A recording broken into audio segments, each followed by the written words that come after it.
Un film qui est aussi le premier du coup à sortir là-dessus, c'est The Program sur Armstrong et qui pour le coup est très documenté à charge évidemment puisque on reprend un livre qui était à charge contre Armstrong. Difficile de ne pas l'être en tout cas. Là aussi, il faut reprendre avec les élèves, savoir comment ça s'est passé, reprendre aussi avec eux eh bien, leur vision. Alors là en l'occurrence on parle de dopage, leur vision du dopage. Comment vous avez géré ça vous André? Bah, disons que, bon, au lycée, on est parti sur.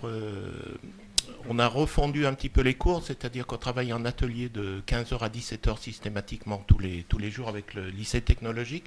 Et dans ces ateliers, il y a une partie qui s'appelle culture lycée. Donc on a développé on s'est dit qu'on pouvait remotiver un petit peu avec des films en VO sous-titrés, etc. Et on travaille beaucoup là-dessus.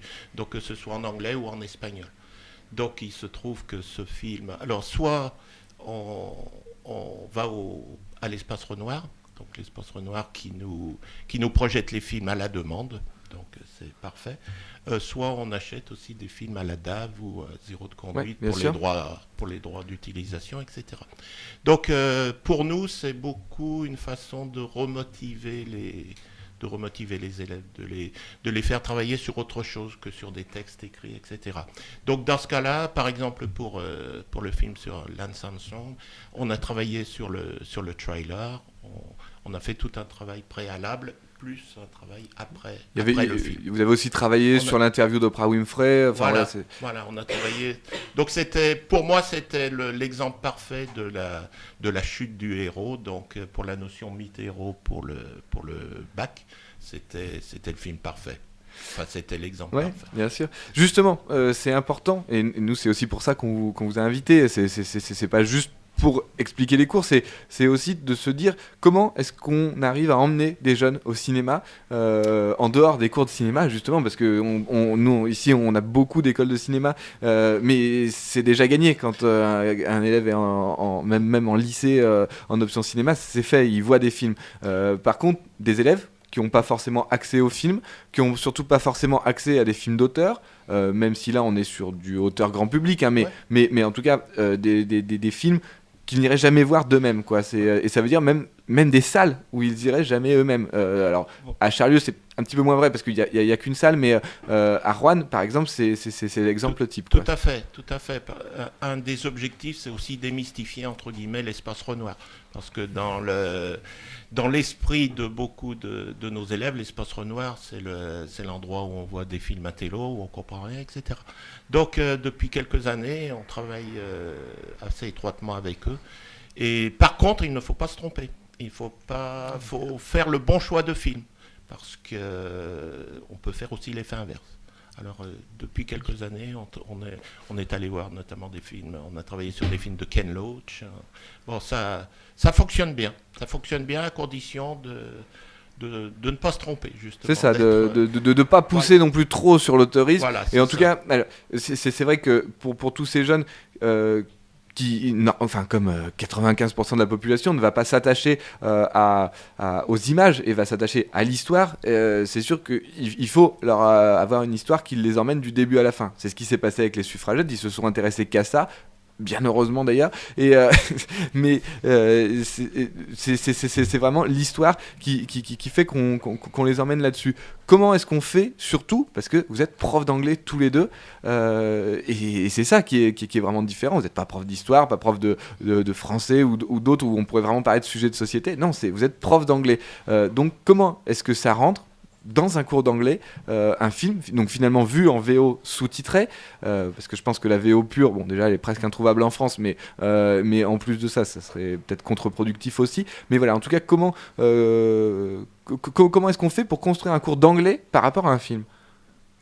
Alors pour moi, le cours, c'est pas purement un cours de langue, justement, c'est ça qui faisait partie de l'objectif. On parle d'un fait, et dans une langue étrangère en l'occurrence, parce qu'on est prof de langue, mais c'est parce qu'on va s'intéresser à ce qui s'est passé en l'occurrence dans une période de l'histoire et qui est pertinent à traiter par ailleurs, qu'on va avoir des choses à dire dessus, que les élèves vont chercher à exprimer des idées, qu'on va leur donner les outils pour exprimer ces idées. Enfin voilà, je crois que les deux sont intimement liés. Et Pardonnez-moi, je pense que vous allez très mal le prendre, mais à la limite, le film est presque une excuse à ce Bien moment-là sûr. pour travailler. Mais bien sûr, c'est... Parce que c'est un autre médium, parce qu'on passe pas par l'écrit et que effectivement les élèves aiment bien aussi passer par l'image, parce qu'on sort du lycée et que c'est très agréable de sortir du lycée et de faire un petit peu rentrer la culture d'une autre manière dans les cours de langue, mais que ce soit d'autres cours aussi, à la limite, peu importe. Je suis tout à fait d'accord avec ça, c'est exactement ça. Mais on préfère que ce soit un film qu'on n'aime pas trop d'ailleurs, qu'il soit utilisé. non, mais au contraire. Non, mais c'est...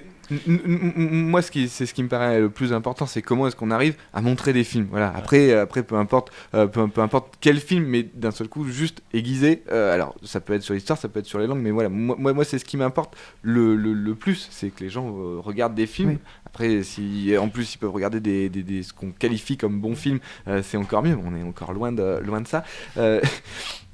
Aujourd'hui, est-ce que avec vos collègues, est-ce que c'est quelque chose qui va être intradisciplinaire, voilà, ça veut dire qu'on va reprendre ce film-là, vous allez le travailler en anglais, vous allez le travailler dans d'autres cours, ou c'est vraiment spécifique à votre cours à vous?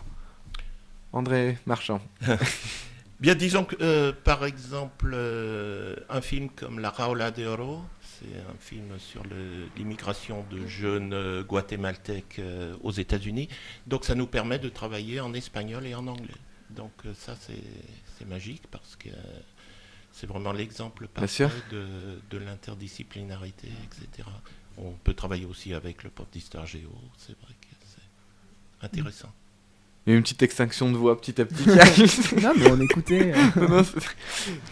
Faut que je parle plus fort. Non, mais c'est très bien. Est-ce que, parce que bon, le cinéma c'est une chose. Après, est-ce que vous, en cours, l'image fait partie intégrante de vos cours? Ça veut dire, est-ce que vous utilisez beaucoup de vidéos, beaucoup de supports? Alors ça peut être aussi juste simplement des photos. L'émission a failli s'appeler Et si on parlait images. C'était moins vendeur que Si on parlait cinéma. Donc voilà, mais en soi c'est Et si on parlait images. Voilà, comment au quotidien vous dépatouillez vous en classe avec les images, avec les vidéos?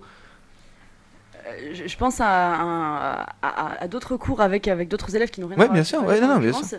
C'est vrai que quelque chose qu'on essaie des fois de développer, c'est je pense que vous ne contredirez pas là-dessus, de montrer qu'une image, c'est, y compris une photo d'ailleurs, c'est un parti pris, c'est un regard, c'est etc. Et je travaillais avec mes terminales euro récemment là-dessus, en essayant justement de montrer que sur une photo, alors pourquoi est-ce qu'on a pris cette photo-là, de cet objet-là, de cette façon-là, etc. Il y a quelque chose qui est de l'ordre du choix, certes artistique, mais pas uniquement artistique, qu'il peut y avoir un message derrière, que ce message peut ne pas être neutre et que cette non-neutralité peut avoir un impact des fois très très grand. Et c'est vrai que ça fait partie des choses aussi qu'on essaie de développer graduellement. Après, je reconnais que je ne suis pas moi-même spécialiste de l'image. Bien sûr, non, mais donc, c'est... je fais aussi avec les moyens que j'ai, mais ça me paraît important qu'ils réalisent ça. Ouais. Exactement. Oui, même chose pour moi au niveau technique cinématographique. Bien sûr. Je ne suis pas formé du tout. Par contre, ce qui a été très intéressant, c'est Guillaume, quand tu es venu au lycée, justement pour parler du film qu'ils avaient vu et commencer un petit peu par les techniques cinéma, et ça a très bien passé. Ils ont été très intéressés et ils sont partants pour recommencer. Très bien, on reviendra. Donc on arrive, c'est un appel du pied. Oui. On y reviendra évidemment. Sinon, voilà, une dernière chose quand même, juste pour conclure et revenir vraiment sur les cours d'anglais en eux-mêmes. Est-ce que les films en général vous permettent d'aborder plus de vocabulaire, plus de choses précises, parce que là d'un seul coup, pendant 1h30 ou 2 heures, on va écouter des gens parler en anglais, ce qui se fait jamais finalement, même dans un cours. C'est un cours de 55 minutes ou même 45, je crois pour André, mais ou 50, ouais. Donc voilà, donc c'est vraiment très très court. Là d'un seul coup, on les force à écouter de l'anglais pendant 1h30, 2 heures. Ils n'ont pas le choix. Donc, est-ce que vous arrivez à retravailler tout ce vocabulaire d'un seul coup qui est là, ou de débriefer tout ça? Lydie Vargas. Alors, tout le vocabulaire qui a été utilisé dans le film pendant 1h30, non, je ne crois Bien sûr. pas. Non, mais...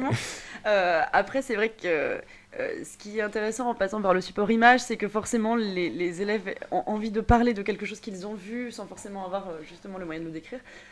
Donc forcément, ça pousse à étudier un certain lexique, en l'occurrence autour d'un certain phénomène. Ça, c'est vrai que c'est plutôt sympa.